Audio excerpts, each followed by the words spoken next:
Hello and welcome back once again दोस्तों to my channel the 12 man today. और आज की वीडियो में मैं कुछ स्टोरी आपके साथ शेयर करना चाहता हूं जो कि मुझे पढ़ के सुन के और एक्सपीरियंस सुनकर देख के अच्छा नहीं लगा।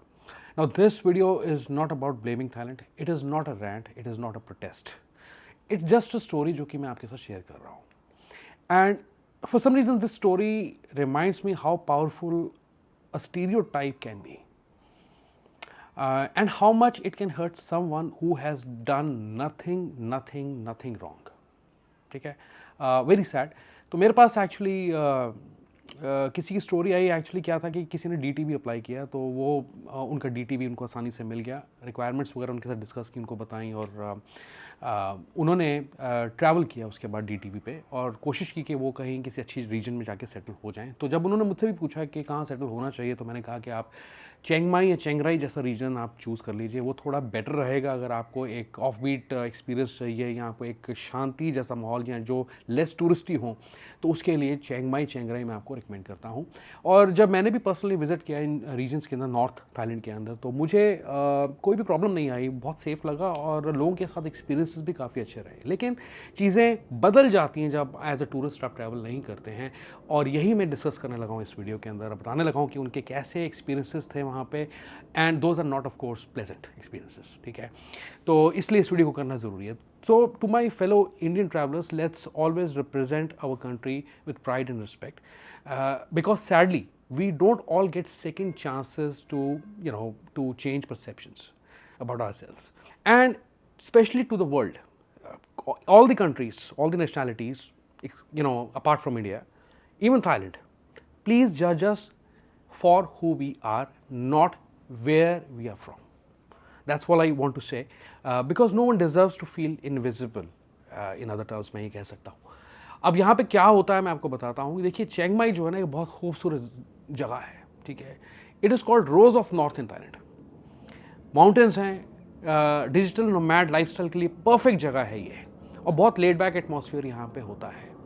तो क्या मेरे पास अब केस आया है वो मैं आपको बताता हूँ। तो डीटीवी लेके ये वहाँ जाते हैं, और यहाँ वहाँ पे होम सर्चिंग वगैरह शुरू करते हैं। इंडिया से इन्होंने सर्चिंग शुरू कर दी थी, फिर ये वहाँ गए। तो ये क्या लिखते हैं आगे मैं बताता हूँ। The first challenge I face was shocking. I couldn't find a place to live. It wasn't about budget. The issue was my passport. As soon as landlords heard I was an Indian, they weren't interested. The agent showed me places that were unlivable, small, poorly managed, maintained, and in alleys I would never want to stay in. तो मकान ढूंढने गए जब ये वहाँ पे रहने के लिए, तो लैंडलॉर्ड्स ने जब ये सुना कि ये इंडियन पासपोर्ट होल्डर है, जब इन्होंने बताया, तो जो भी एजेंट था उनको उल्टी सीधी प्रॉपर्टीज़ या जो लिवेबल कंडीशन में नहीं है वो दिखाने लग गया, या पुअरली मेंटेन्ड है वो दिखाने लग गया, या छोटी मोटी गलियों में दिखाने लग गया। सो आगे ये लिखते हैं कि when I asked why I heard something disturbing. तो उन्होंने बदले में क्या कहा ये भी आप सुन लीजिए। Some landlords in Chiang Mai believe that Indians damage property by cooking heavily spiced food that stains walls and furniture.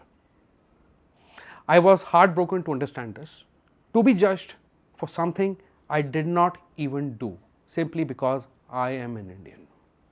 Can you believe this? अब आप समझ रहे हैं, सोच रहे हैं कि मैं इस वीडियो को क्यों कर रहा हूँ, क्योंकि क्या एग्जाम्पल निकल के आया है कि मकान ढंग का नहीं दे रहे हैं, या अच्छी लेवल कंडीशन में मकान को नहीं दे रहे हैं, बिकॉज खाना बनाते इंडियन फूड कुकिंग करते हैं तो बहुत धुआं निकलता है या बहुत स्टीम निकलती है, दीवारें ख़राब होती, फर्नीचर ख़राब होते हैं। ये रीज़न उनको दिया जा रहा है। Can you believe this? आगे क्या होता है वो भी सुने। ये लिखते हैं आगे, everywhere I went I felt invisible, whether it was malls, restaurants, cafes, there was strange air of being tolerated, not welcomed. तो हुआ क्या कि ये किसी रेस्टोरेंट में जाते हैं। In some places I wasn't even served, waiters took orders from others who arrived after me. ये लिख रहे हैं। In other case the staff simply ignored me. खाना खाने जाते हैं रेस्टोरेंट्स में, रेस्टोरेंट्स के एक्सपीरियंसेस ये हमारे साथ शेयर कर रहे हैं कि जब ये खाना ऑर्डर करते हैं तो उस दौरान क्या होता है. Staff simply ignored me. As a traveller who enjoys different cultures and cuisines, that really shook me. तो ये कुछ भी खा लें पसंद करते हैं, डिफरेंट फूड या क्यूजीन्स वगैरह खाना पसंद करते हैं, सब कुछ ही खा सकते हैं इन्होंने कहा, लेकिन this is how he was treated. अब आई डोंट नो कि हमारी जो हमारा अपीयरेंस है वो ऐसा है कि लोग हमें पहचानते हैं और उसके बाद ऐसा बिहेव करने लग जाते हैं. This is another story example he has shared with us. आगे क्या होता है अब आप सुने. अब क्योंकि DTV है, DTV के ऊपर वीडियो एक और आएगी मेरे चैनल पे, मैं उसमें क्या टॉपिक्स कवर करने लगा हूँ मैं आपको बताऊँगा. लेकिन DTV पे ये अपना बैंक अकाउंट खोलने जाते हैं. That was also a battle. ठीक है. टू बी वेरी ऑनेस्ट, अगर मैं इसके बारे में बताऊं, अगर DTV वीज़ा पे अगर आप बैंक अकाउंट खोलने लगे हैं थाईलैंड में तो वो खुलता नहीं इतनी आसानी से, because it is not a long term visa, still not a long term visa, क्योंकि इसमें 180 डेज़ का स्टे पीरियड आपको एट अ स्ट्रेच दिया जाता है. तो इसलिए ये लोग DTV के अंदर बैंक अकाउंट्स लोगों के आसानी से नहीं खोलते हैं, चाहे आपके पास बहुत सारा सफिशिएंट फंड्स भी हों. तो ये आगे लिखते हैं कि even opening a bank account was a battle. Agents said they could not help Indians with the DTV. Yes, I saw Westerners being served with the same documents. One bank told me to deposit $1 million with no debit card, only an ATM card. तो यहाँ पे भी challenges आए, लेकिन जो agents थे वहाँ पे वो ये कह रहे थे कि DTV एक्चुअली स्क्रूटनी काफ़ी बढ़ गई है, क्योंकि चाइनीज़ कंपनीज ने स्कैम या क्रिप्टो के स्कैम्स बहुत ज़्यादा चल रहे हैं, तो इजीली बैंक अकाउंट खोला भी नहीं जाता है. But yes, he felt neglected यहाँ पे. और डिफ्रेंशिएट अगर मैं करूँ इस चीज़ को तो ये कि वेस्टर्नर्स को इंपॉर्टेंस ज़्यादा दी जा रही थी इंस्टेड कि इनको सुना जाए. और जिन भी बैंक से इन्होंने बात की उन्होंने बोला कि आप इतना हैवी डिपॉजिट कर दो. हालांकि आज की डेट में अगर आप $1 मिलियन भी डिपॉजिट कर दोगे बैंक अकाउंट में तो भी कोई गारंटी नहीं है कि आपका अकाउंट थाईलैंड में खुलेगा या नहीं खुलेगा as a tourist. It's a tourist visa. DTV is a kind of a tourist visa which is categorized as digital nomad visa. So आगे लिखते हैं, I understand fraud prevention, I respect the rules, but I also noticed who the rules were being bent for and who they weren't. आगे ये लिखते हैं कि I don't believe Thais are rude. I know their culture values politeness, but sometimes silence can speak volumes. Maybe it is the result of a few Indian tourists behaving badly, and now we all carry that burden. Well said. कि जो आपका कसूर है या नहीं है, आपका दोष है या नहीं है, लेकिन फिर भी आपको चीज़ें सहनी पड़ जाती हैं, बिकॉज कुछ लोग जो हैं, आपने मेरी लास्ट वीडियो देखी होगी, खैर एनीवेज उसके बारे में क्या बात करना, लेकिन अगर आपने मेरी लास्ट वीडियो देखी आप समझ जाए कि किस कंटेक्स्ट में इस चीज़ को कहा जा रहा है. और ये चीज़ मैं नहीं कह रहा, ये वो कह रहे हैं. अब आगे ये लिखते हैं कि I don't cook Indian food abroad.